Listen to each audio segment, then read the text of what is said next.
Bobbie, you're in the big screen room now. That's correct. We're in the grand screen at this point, and we, as you can see, we have a very large screen behind me. It's 53 feet wide, which I'm told is bigger than a humpback whale. It looks like it, my goodness. We can't even fit it all unless he zooms out of it. And we're waiting. The shot with you. Yeah, we're still waiting. There's the other edge of the screen. How many seats are in this theater?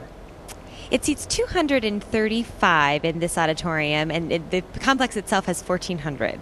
1,400. And what kind of movies will you typically show in this theater? Will it be the biggest, biggest film of the weekend? You got it. We'll have everything that's coming out. All those big pictures. This winter we'll have great things like Sherlock Holmes, Happy Feet 2, The Muppets, New Year's Eve. We've got really great films coming out this holiday season. So is it Puss in Boots that's going to be on that screen tonight?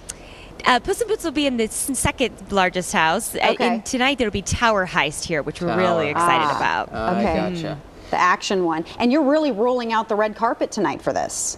We are at 6:30. Our red carpet, literally our red carpet, will be rolled out, and we'll have a ribbon cutting ceremony.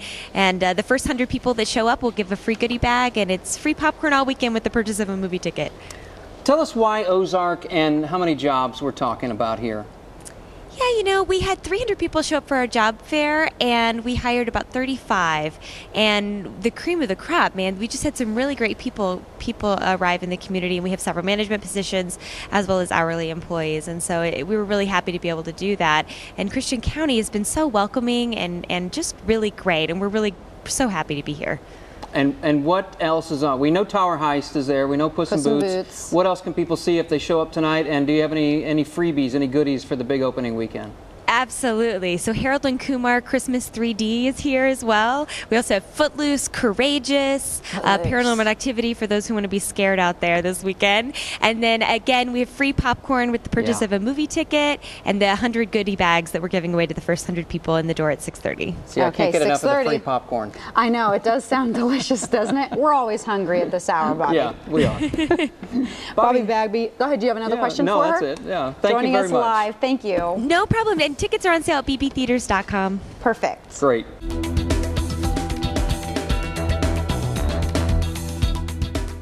We are here live with Bobbie Bagby. Bobbie, if you wouldn't mind kind of introducing yourself just a little bit to the audience and letting them know who you are, where you came from, and why we have you on tonight talking about movies. Sure, absolutely. So my name is Bobbie Bagby. I am fourth generation in our movie theater company. My great-grandfather started B&B Theaters in 1924, and both of my grandparents owned movie circuits across Missouri and Kansas throughout their lives and were very good friends. Both of their kids, Bob and Bridget, got married, and they formed a family business into B&B Theaters, and I'm fourth generation in the company. Okay, well, I can definitely see why you're the movie guru then. I currently I work out of our LA office in Los Angeles, and we currently have theaters in 5 states, and we're rapidly growing. We're opening a new one this weekend, and we just love movies. That's all there is to it. Well, I guess you have to. I mean, it wouldn't have lasted 4 generations. Exactly. It's in my blood. I literally grew up behind a concession stand. What can I say? Very cool. So what, well, now the connection here for folks was that one of your theaters is, and you can fill in the details for me if I don't get it right, one of your theaters is actually going to show Redneck Carnage, which is a film by Zomular Media, which is Count Z's movie production company. That's right. We are so excited to be able to showcase this awesome film. It's going to be Saturday night, the 29th. It's coming Saturday at 11 p.m. Tickets are only $5, and it's so fun for us to be able to support a local filmmaker and showcase his work and sort of bring the community together to support the arts in general. So we're very excited to be working with Count Z. John, man, I am so stoked, very excited about this.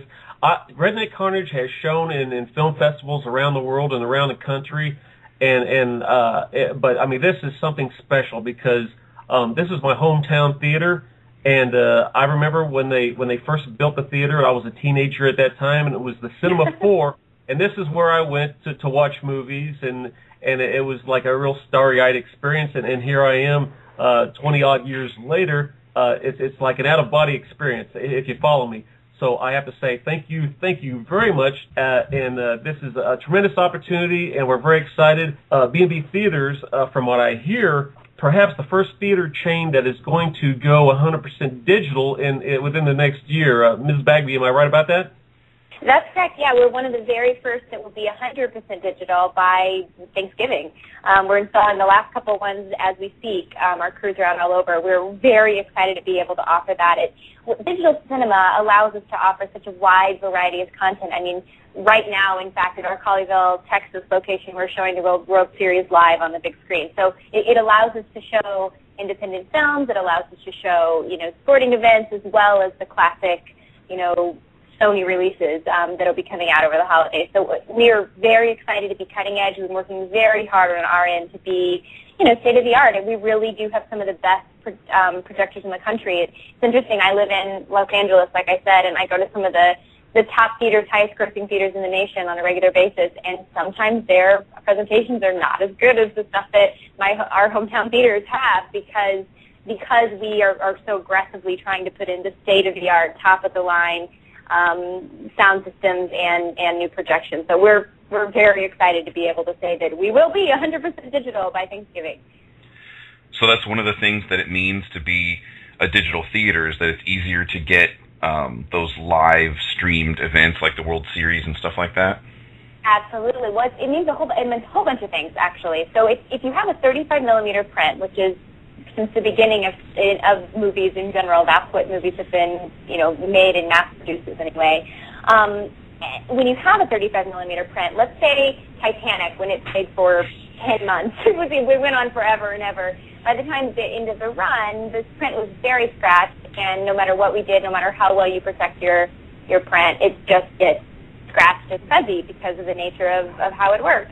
With a digital print, you could play the same print 100 times and it will look exactly the same as the very first presentation. It's higher quality than even your best HD TV out there. It's the crispest image that you can see. And so not only does it give us that, which is an absolute bonus, it also allows us to show this alternative content stuff like you were talking about, being able to live stream some sporting events. We're working on and hopefully going to have very soon 3D live events, and that'll be all kinds of events from concerts to gaming events to the Super Bowl, for that matter. We're working on all of those kind of fun things to be able to do with alternative content. It also allows us to have some more flexibility because with a 35mm print, you have a giant print that's super heavy that you have to move from one projector to another if you want to change houses or one house sells out and you need to switch up your showtimes. With digital, it really is sort of a click of a button that we can move houses and move auditoriums and change trailers and all kinds of fun stuff. It's the way of the future. It's very exciting. Indeed. Now, I've got a question from the chat room here. We've got a listener asking if you've ever worked with any universities. Yeah, absolutely. In Hannibal, Missouri recently, we actually did a student film festival, and it started after hours, similar to Redneck Furniture is going to do. And it ran basically all night long, where they had a competition within the university for the best film, and they had a winner, and that we played the following Friday night. So we absolutely work with college students of all types. We tried. This time of year is hard for us because it's some of our busiest time, November and December. But if you catch me January, February, September, October, those slower times during the year, we'd love to work with you. We want to support local talent. I mean, who knows? Next Spielberg, the next whoever could be sitting in our theater, and if I want to support them and help them and have their movies be seen. Well, that sounds great. Now, speaking about John's movie, Count Z. See, too many Johns. Got to keep it straight. Talking about Count Z's movie in particular. Now, it's kind of timely to talk about it now because we're getting ready to go into Halloween weekend. Redneck Carnage is a zombie flick, right, Count? Yeah, that's right. It's actually almost like a spoof type of zombie film. It's kind of like a like a classic grindhouse type of a B spoof zombie film. And we produced this a couple of years ago. We were ahead of the curve as far as zombie movies are concerned. We came out before The Walking Dead, and so we were ahead of the curve as far as zombie movies. And it was our first project, and as far as a feature project is concerned, and it spawned Momo, which is 85% complete. And then in the last 6 months, we have been working very hard on a new project, which is the production has wrapped. We're in post right now. We're waiting on the final CGI to come back, and we have, by leaps and bounds, improved every aspect of our filmmaking as far as the technical equipment, the technical expertise, the level of talent involved, in front and behind the cameras.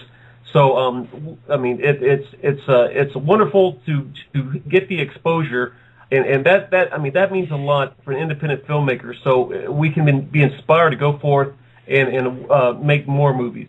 I'm imagining seeing Redneck Carnage in the theater, and what it brings to mind is this parallel between what's happened to publishing.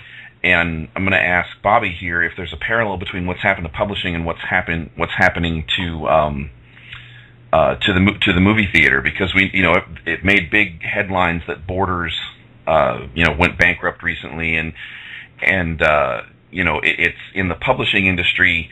There's a lot of all this technology that you were just talking about, John, really empowers people. John, I just need to call you Count all the time, and then I won't slip.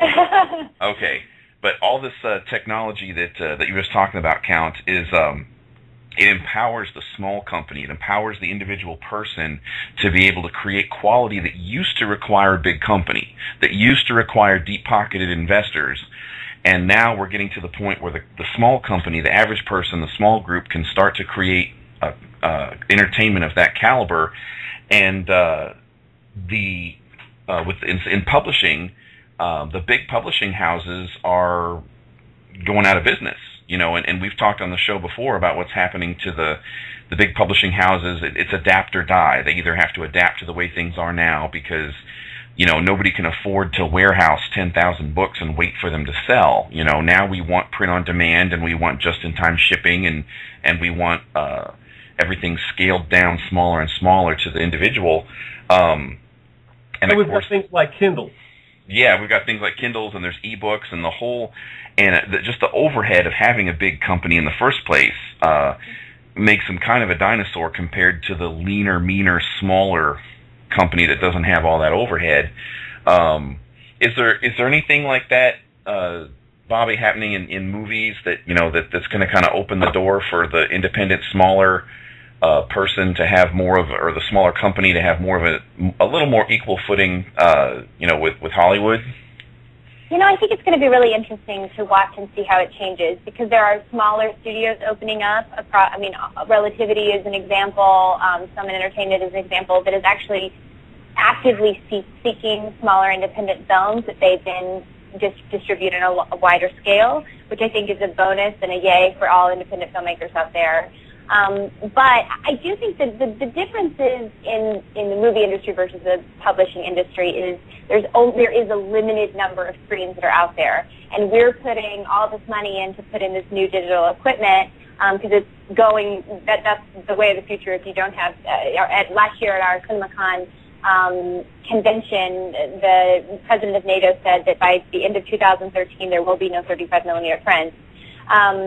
So if we're spending all this money to convert, and the studios are helping in lots of ways, and so we have to allow a certain number of their movies, of course, to be played. And so there's always going to be that constant struggle, I think, with simply the number of screen counts. I think there is advantages to the internet and showing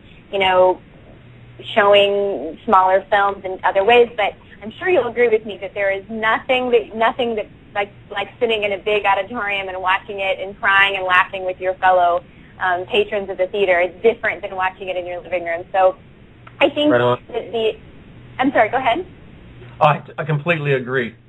Yeah, I think that the challenge is, though, is to finding circuits that are out there. And there are other guys out there. I know there are several of the other circuits in the country are friends of ours, and we're trying to help people out. But I know there are other circuits out there that are not interested in any way, shape, or form of playing anything else. Because we do get fined back from the studios if we take off their films. There's all this contract stuff that happens. So I think it's a little different than the publishing company in that there is a limited number of a finite number of screens, where the publishing company, there's an unlimited number of people who will read a book.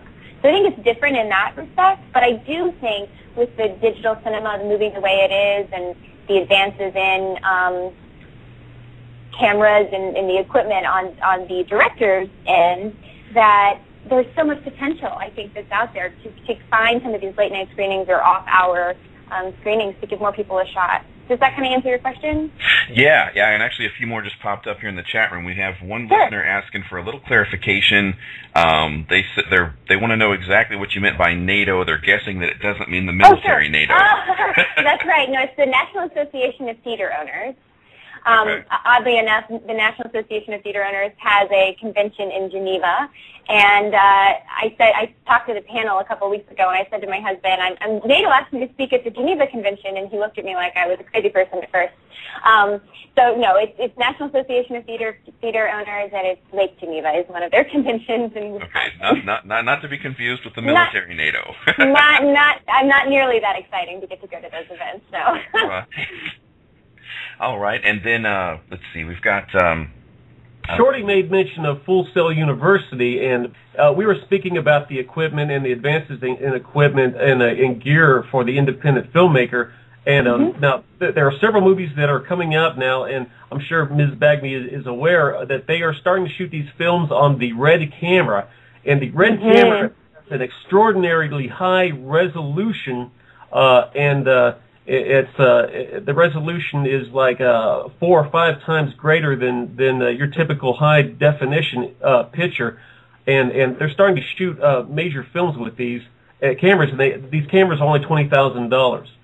So if you're going to put a $20,000 camera in the hands of an independent filmmaker, and when you consider that I have just produced a movie utilizing over $150,000 worth of gear from the Missouri Film Lines of Springfield. I mean, just think about the potential. I mean, then here's where I have to step up as kind of like the creative force behind a film and write a good story and find the right people to provide the extraordinary performances. But as far as like I say, with the digital projections in these theaters, I mean, there's just no end to the possibilities. That's exact. I was actually going to say that exact thing, that a movie can have the best equipment in the world, but if it's not a good story, that's what it's all about, right? It's telling a great story. So I think if you have the drive and the enthusiasm to write that and to cast the correct people, they're out there, and there's so much potential, I think, to have really great entertainment that isn't $1 million picture or a $10 million picture. I think the stories are what makes it. That's what keeps us going, and I think the advances in technology are going to allow more and more of those wonderful stories that aren't being told to be told. Now, can I ask you a question, Ms. Bagby? Now, B&B Theaters, for the most part, although you're located out in Los Angeles because you are, I think, the marketing director for B&B Theaters, so you pretty much have to stay out there to, I guess, network with all the different distributors. However, B&B Theaters, for the most part, is a regional theater chain, I think predominantly based in Missouri, Kansas, and Oklahoma. Is that right?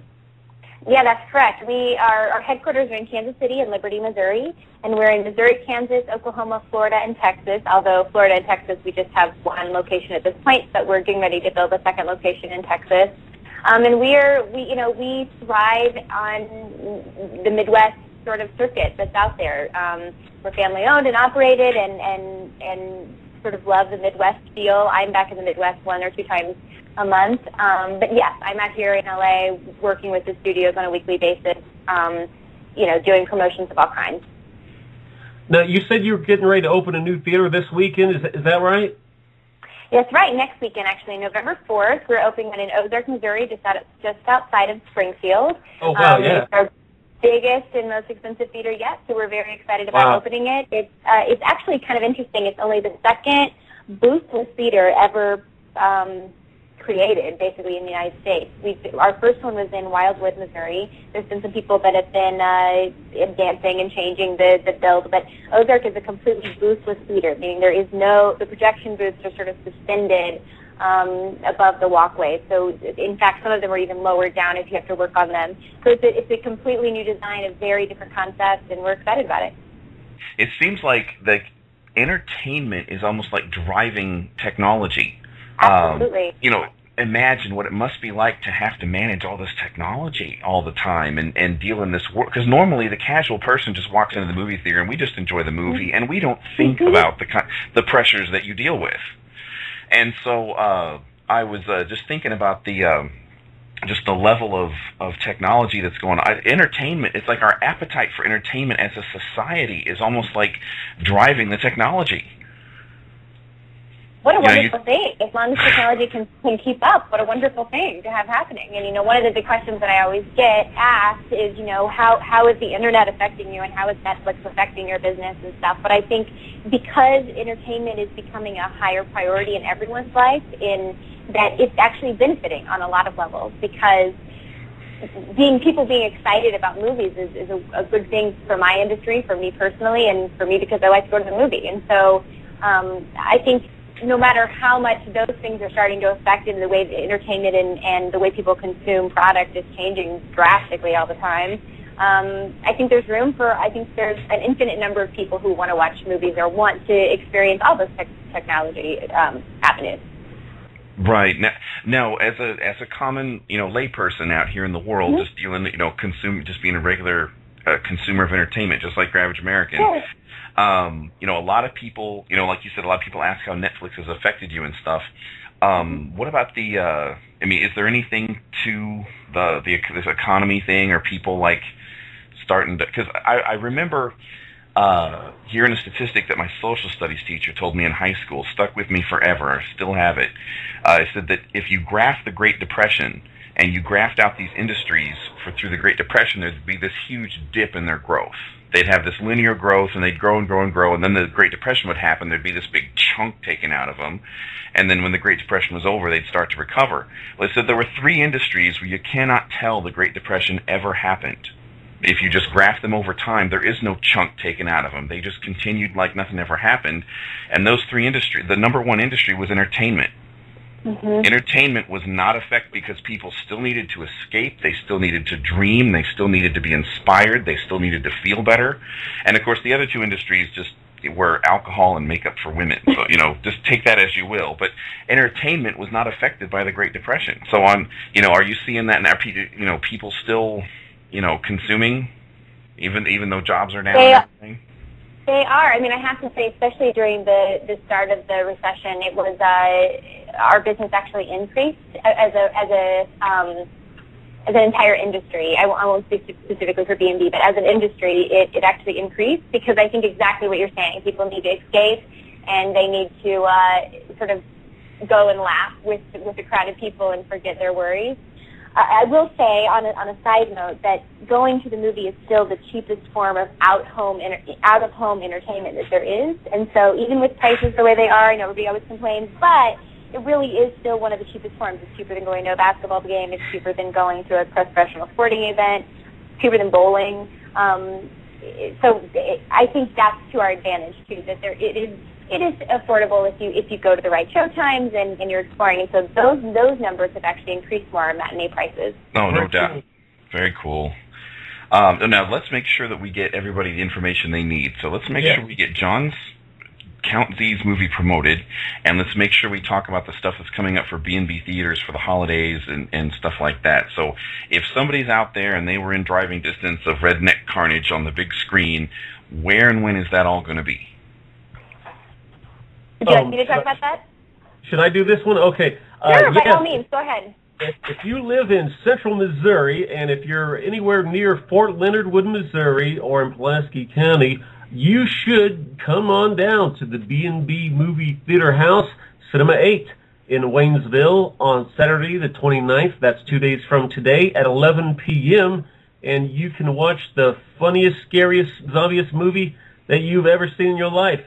And it's destined to put a smile on your face. You're bound to walk out feeling great. And, come on, this is what you want to do for Halloween. You want to stay up late and enjoy yourself and go see a crazy zombie movie with your friends. So yeah, it's going to be a good time. And can I throw this in there? There was a question from the chat room. Somebody wanted to know if there's another independent movie maker that wants to know the prospect of getting his film into B&B Theaters. What would be the correct process by doing so? Sure. If you go to our website at bbtheaters.com, which has all of our movie information on it, at the bottom there's a place where it says Contact Us. You can go there and just send a general comment or question, and that'll be forwarded on to me or one of my staff, and we'll get back to you as soon as we can. I will say again, though, that November and December are our busiest months, so the likelihood of something happening during that time is pretty slim. But if you start contacting us, hopefully we can get something rolling in January, February. Sounds great. And it looks like we have a caller from 573 area code. Can you hear me, caller from 573? Yeah, I can hear you. Okay, great. Sorry about that. Dropped the call before, but we got you here now. Did you have a comment or a question? Yeah, well, this is Grant, and I've been actually talking to Bobbie and John, or Count Z, I'm sorry, and everybody about the movie. That's okay. I did have a question. Hey, everybody, this is Count talking. Now, on the line, we now have Grant Warren. He's been the Redneck Carnage liaison with B&B Theaters. And, Grant, thanks for calling in tonight, bud. Oh, you bet. I actually had a question for Miss Bagby, because I heard her talking about doing the World Series at one of their theaters. I mean, is that something you guys are going to be doing a lot more of, is like the World Series and the Super Bowl and things like that? And how does it work? I mean, do you charge people to see it, or... You know, it's a whole new world, and it's changing really drastically. So some of it is trial and error right now. In the location that we're trying the World Series right now, it's actually free to get in, but there is a limited number of seats. And then it is a full dining experience movie theater in Texas, and so we are serving food, and the bar is open in that case. It's trial and error. We're really changing. You know, the sports industry is constantly negotiating with NATO, the National Association of Theater Owners, about what the relationship is and what we can show and what we can charge and how much because of their advertising, blah, blah, blah. As you can imagine, it's all those contract stuff again. But we hope that we can continue to do that kind of stuff because we think it's really fun in a way. You know, nothing would make us happier than to be the entertainment hub of every community for gaming events on screen, for sporting events, for local filmmakers, and of course our bread and butter and what we love the most are our classic movies that we enjoy. So nothing would make us happier than to continue to do that. If you have suggestions, feel free to pass it our way. But I hope that we can continue with those types of events at a broader scale at more locations soon. So right now it's just kind of an experimental phase where you try out different things. It is, you know. It is. Like we're doing some operas coming up in Wildwood, Missouri. We've got some opera and ballet type events in Kansas City, and then we've got the sporting events that we're trying. It's all such new, uncharted territory that we're kind of making it up as we go along and see what works and see what doesn't, and what the industry that we're working with allows and doesn't allow. Okay, that sounds really exciting. So it could be pay-per-view wrestling. I mean, just anything could go. You know, if there's potential, yeah. I mean, we've even had requests to show, you know, like the opening night episode of Glee or the opening night episode of Game of Thrones, those types of things that we might be able to work with and have premiere parties and those types of things. But all of it's uncharted territory. We don't know. It changes on a weekly basis what will happen. But I think the future is exciting. I think, like I said, to be able to have entertainment going on our screens for the majority of the day versus just in the evening would be awesome. Yeah, it sort of reinvents the idea of the matinee, doesn't it? Absolutely. Well, very, very cool. I mean, this is like I said, movies is something that's near and dear to us all. You know, whether we like our fantasy with superheroes or with vampires, or you know, whether we like steampunk or whatever it is. I mean, I think steampunk people are still waiting for the first great steampunk movie. I don't think we've had the iconic steampunk movie yet, but very cool. So it looks like there's some good stuff coming from B&B Theaters, and in particular, this if you're near Central Missouri, you can you know, get your Halloween celebration going with some Redneck Carnage from Count Z and Zombie Media. Yeah, come check it out. I think it's going to be really cool and a really great event. We're going to make it fun. Feel free to come in costume and just have a really great Halloween experience. Okay, looks like we just our call with Grant just dropped. So thanks for calling in, Grant. Always a pleasure to have you on Dragon Talk Radio, and it's definitely been a pleasure to have you, Ms. Bagby. Thanks for letting us pick your brain and letting us basically have behind the scenes at the Movies 101 tonight. Oh, thank you for having me. It's been a blast. And check us out at bbtheaters.com and find out all the stuff we've going on and let us know your thoughts. We'd love to hear it. Oh, great. We certainly will. Thank you so much. It's been wonderful. Thank you. Have a great night. You too. Thank you very much, Ms. Bagby. Good luck. I hope that everybody shows up and we have a great turnout on Saturday night. I hope so, too. I thank you so much for the opportunity. I hope it's a great success for all parties involved, and I hope we see more of these partnerships in the future. Sounds good, and happy Halloween. Happy Halloween.